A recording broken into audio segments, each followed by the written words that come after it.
soy de poco dormir. Nunca lo he hecho más de 4 o 5 horas al día. Quizás por eso tengo la piel tan blanca como los muertos y sufro alucinaciones al despertar. Hace 2 días tuve un amanecer horroroso. Pasaban algunos minutos de las 3 de la mañana cuando desperté. Aún me dolía la cabeza, porque la tarde anterior había estado de fiesta con mis amigas. No quería despertar y tampoco quería levantarme.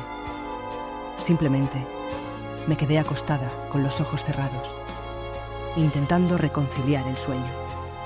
Una brisa agradable entraba por la ventana semiabierta. La luz estaba apagada y no se escuchaba nada. Bueno, algo sí que oía.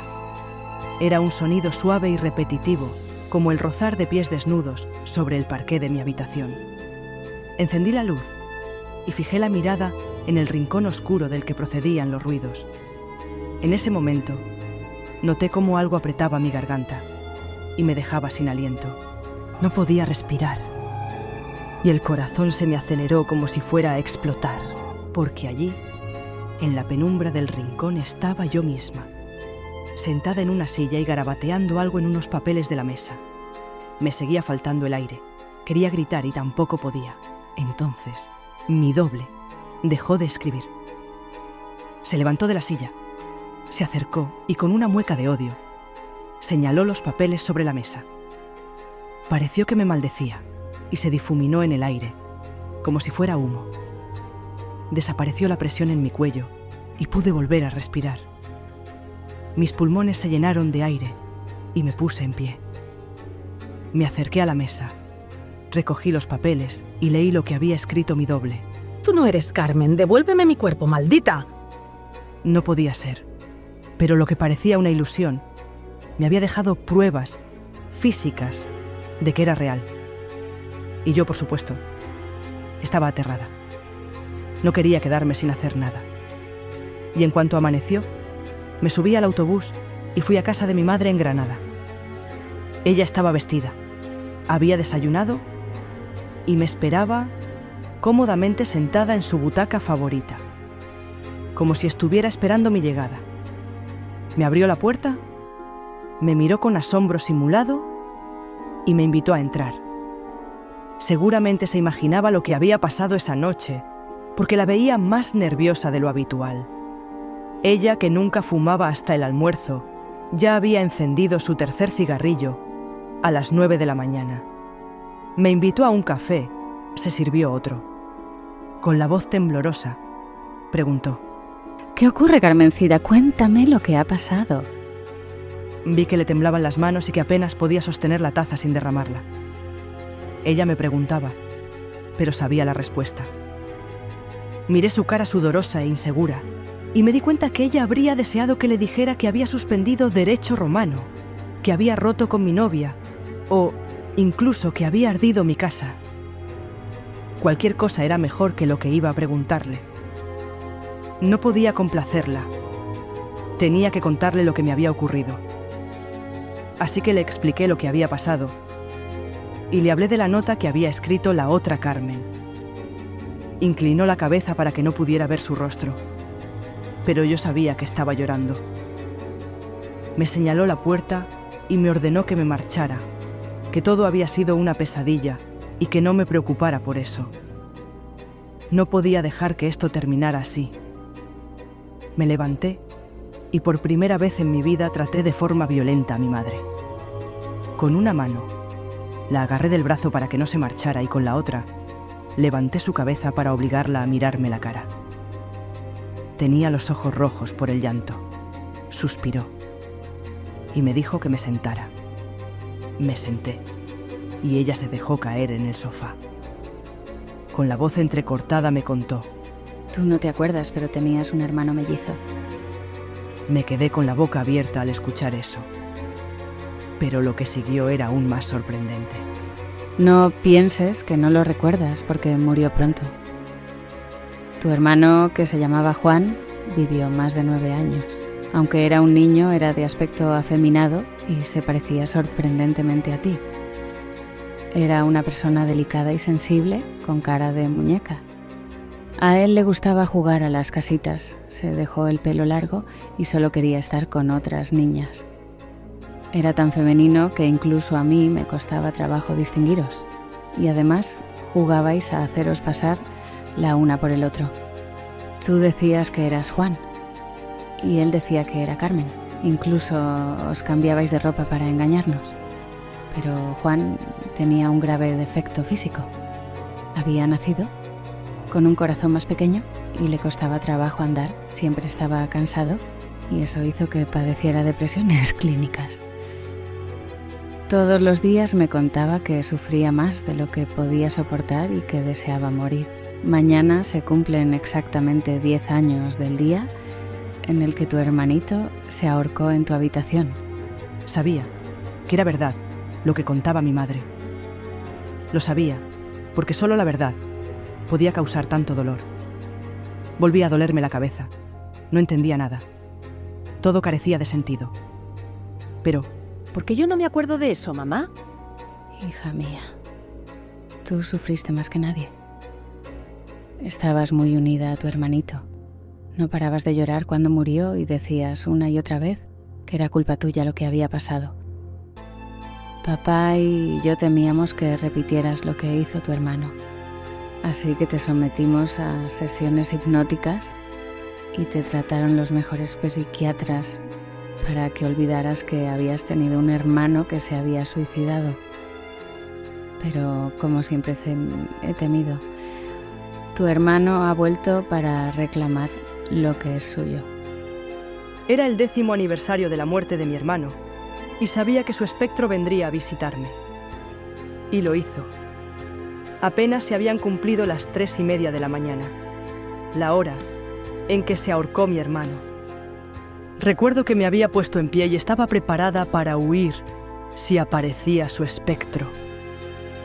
Entonces noté una gran presión en la garganta. Sentí cómo se hinchaban las venas de mi cuello. Me costaba trabajo respirar y se me enturbió la vista. Entre los nublos se materializó el espíritu de mi hermano. Estaba aterrada, pero no solo porque hubiera aparecido mi hermano muerto, sino porque su aspecto era la que debería haber sido mi propia imagen corrupta si hubiera estado enterrada durante 10 años. Yo estaba casi asfixiada y no podía moverme. Mi hermano se acercó. Mis rodillas se quedaron sin fuerza y se doblaron. El espectro se paró frente a mí.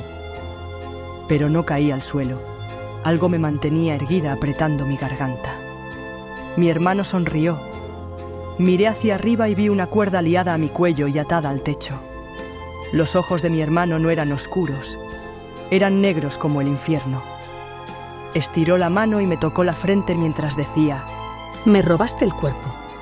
De pronto, desapareció la cuerda y caí al suelo. Dando grandes bocanadas al aire, me volví a levantar. Y de nuevo repitió: Me robaste el cuerpo. Hice un gesto negativo con la cabeza y sentí cómo se volvía a apretar la cuerda en mi garganta. Mi hermano volvió a tocarme la frente y cientos de imágenes se iluminaron en mi cerebro como si fueran bombillas. Son recuerdos borrados, me dijo. Pude recordar a mi hermana jugando conmigo en el jardín. Nos cambiábamos de ropa y ella decía que era Juan y yo decía que era Carmen. Aunque engañábamos a la gente, entre nosotros nada cambiaba, porque yo era el verdadero Juan. Yo era el que estaba enfermo y cada día que transcurría me costaba más trabajo salir de la cama. Entonces, entre los recuerdos perdidos, como si fuera una bombilla encendida en la oscuridad, supe la verdad. Yo siempre había sido Juan. El descubrimiento era terrible y me hizo llorar la sorpresa. Pero Carmen y yo éramos hermanos mellizos y me sentía alegre cuando mi hermana era feliz. Y ella decía que me quería tanto que era capaz de ponerse en mi piel y sentir los dolores que yo sufría. No sabíamos a qué se debía, pero sí que sabíamos que éramos mucho más que hermanos. Un día, en que el dolor era muy grande, Imagínate que tú eres yo y yo imaginaré que soy tú. Seguro que te sentirás mejor y yo te quitaré algo del dolor que sufres. Las dos cerrábamos los ojos fuertemente e imaginábamos que nuestro espíritu abandonaba nuestro cuerpo de nacimiento y entraba en el cuerpo de nuestro hermano. Cuando los abría, estaba de pie y podía verme a mí misma en la cama, con muecas de dolor. Habíamos cambiado de cuerpo y ese acto maravilloso se repetía todos los días. Mi hermana y yo compartíamos la buena salud cuando entrábamos a su cuerpo y los padecimientos cuando estábamos en el mío. Y así lo hicimos durante semanas, hasta que los médicos diagnosticaron que mi cuerpo iba a morir en pocos días porque sufría de un fallo multiorgánico irreversible. A partir de ese día, mi hermana ya no quería cambiar de cuerpo conmigo y yo no podía obligarle a hacerlo. Los días iban pasando lentamente y poco a poco aumentaba mi agonía y sentía más cercana la muerte. Me acordaba de mis compañeros de escuela, de mis antiguos profesores y de mis amigos. Por eso le pedí a mi hermana que me hiciera un último favor y que cambiara de cuerpo conmigo una vez más para decir adiós a mis amigos. Carmen dudó porque no quería volver a sentir los dolores insoportables de mi cuerpo. Pero yo era su hermanito y me quería tanto que al final accedió a hacerlo. Sabía que era la última vez que iba a cambiar de cuerpo con mi hermana y no me quedaba otro remedio que aprovechar la ocasión. Carmen cerró los ojos y se tumbó en la cama. Poco a poco se fue relajando y su cuerpo quedó libre de su espíritu para que lo habitara mi alma, una vez más. Y así lo hice, aunque habíamos cambiado de cuerpo decenas de veces. Esta vez me maravilló volver a sentirme fuerte y notar que no me dolía nada. Aprovechando mis nuevas energías, empujé mi viejo cuerpo tirando del pijama y lo arrastré hasta sacarlo de la cama. ¡Patapac! Sonaron sus huesos al caer al suelo. Mi hermana se despertó y me miró horrorizada. Usando mis antiguos ojos, mi hermana me observaba aterrada, comprendiendo lo que estaba haciendo, y con las fuerzas que le quedaban intentó resistirse. Pero no podía. Ni siquiera tenía energía para gritar pidiendo socorro. Solamente me miraba aterrada con la boca torcida en un gesto de dolor. De una bolsa que había escondido en el armario, saqué una cuerda y la até a la argolla de la lámpara del techo. El otro extremo lo anudé al cuello de mi hermana que intentaba huir arrastrándose como una babosa por el parqué. Y tiré de la cuerda hasta que los pies de mi hermana dejaron de tocar el suelo y su cuerpo se agitó como lo hacen los cerdos en el matadero. Duró poco su lucha por sobrevivir, hasta que dejó de patear y moverse. Con su última energía vital, estiró su brazo y me acarició el pelo, su antiguo pelo. Con la cara hinchada por la presión de la sangre, me miró con odio y dijo: Me has robado el cuerpo y la vida. Y en ese momento murió. No puedo decir que me entristeciera. Yo no quería morir y ahora iba a tener una vida larga y feliz en el cuerpo de mi hermana. Simulé estar asustada y grité pidiendo socorro. Llegaron mis padres corriendo y me abrazaron fuertemente. Días después, asistí al funeral de Juan con la cara llorosa y simulé estar triste y apenada. La familia y mis nuevas amigas me dieron el pésame y yo les di las gracias. Apenas había pasado una semana desde el funeral cuando mi madre me obligó a sentarme en la silla favorita de Juan en el comedor. Me miró muy fijamente a los ojos y dijo: Sé lo que has hecho, Juan. Le has robado el cuerpo a tu hermana.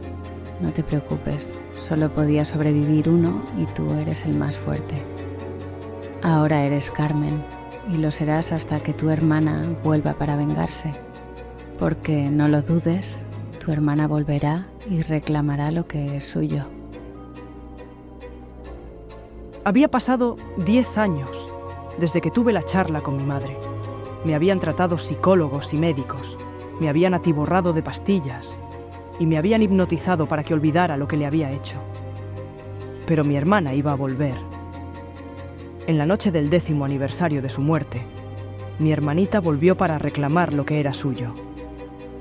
Esa noche, volví a sentir cómo se apretaba la cuerda en mi cuello. La presión era tan fuerte que me levantó. Mis pies no tocaban el suelo y me faltaba el aire para respirar. Carmen había vuelto para vengarse y quería ahorcarme de la misma forma que lo había hecho yo con ella. El dolor era terrible. Agitaba los brazos y no podía encontrar nada en que apoyar mis pies. La agonía era inmensa. Un dolor irresistible bajaba de mi cuello por la columna. Sabía que iba a morir, pero hasta que llegara ese momento tendría un sufrimiento insoportable. Me quedaban 15 minutos de un padecimiento insufrible, mucho mayor del que había conocido cuando era Juan. Lo pensé un momento y me di cuenta que la única solución era que mi hermana y yo volviéramos a hacer nuestro juego de niños. Podía obligar a mi hermana a que se quedara en mi cuerpo agonizante para librarme de ese sufrimiento espantoso. No tenía nada que perder. De todas formas, iba a morir esa noche y pensaba que era muchísimo mejor hacerlo sin dolor. Me concentré y expulsé mi alma fuera del cuerpo de Carmen. Pero el dolor no paraba, incluso estaba aumentando. Entonces vi cómo el espíritu de mi hermanita entraba a su antiguo cuerpo y se hacía dueña de él. La cuerda desapareció y mi hermana se pudo poner en pie. Pero nada había cambiado. El dolor seguía aumentando. Si antes era insufrible, ahora era inaguantable. Ni siquiera la muerte podía terminar con ese padecimiento porque ya estaba muerta. Entonces escuché las carcajadas de mi hermana desde su nuevo cuerpo y lo entendí todo. Seguíamos jugando de la misma forma que lo hacíamos cuando éramos niños. Ella simulaba que era yo y yo estaba obligada a ser ella. Carmen tendría mi vida en este mundo y yo tendría su padecimiento en el infierno. Esos eran los dolores que estaba sintiendo. Estaba cruzando las puertas de entrada a los tormentos del infierno.